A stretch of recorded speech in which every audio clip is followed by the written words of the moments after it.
When did you first learn that silence was safer than honesty? When did you start smiling while your soul screamed behind your teeth? You've felt it, haven't you? That eerie kind of loneliness that doesn't show up when you're alone, but when you're surrounded by people and still feel invisible. Carl Jung said, "Loneliness does not come from having no people around, but from being unable to communicate the things that seem important to you." Let that sink in.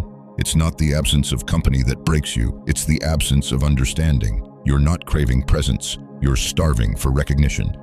How much of your truth have you buried just to keep the peace? How often have you bit your tongue just to stay likable? How long have you performed a version of yourself just to avoid the terrifying risk of being misunderstood?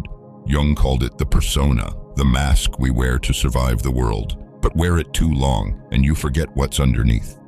And here's the paradox. You want to be loved, but you hide the parts that are most lovable.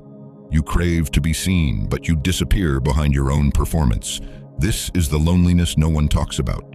The loneliness of never saying what you actually feel, of never being asked real questions, of being surrounded but untouched.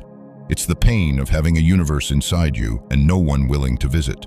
But this pain is trying to teach you something, not how to gather more people, but how to reveal more of yourself. To stop negotiating your identity just to stay acceptable. To stop calling it connection when what you really share is convenience. Loneliness is not your enemy, it's your map. It points to the places inside you that are still unlived, unspoken, unseen. Jung didn't ask us to avoid that space. He asked us to descend into it, to meet the self that waits beneath the mask. So the real question is this: when will you stop hiding? When will you stop begging the world to see you and finally decide to see yourself? Because the moment you do, you'll realize you were never alone. You were just waiting for someone to meet you at your depth. And maybe that someone has to be you first.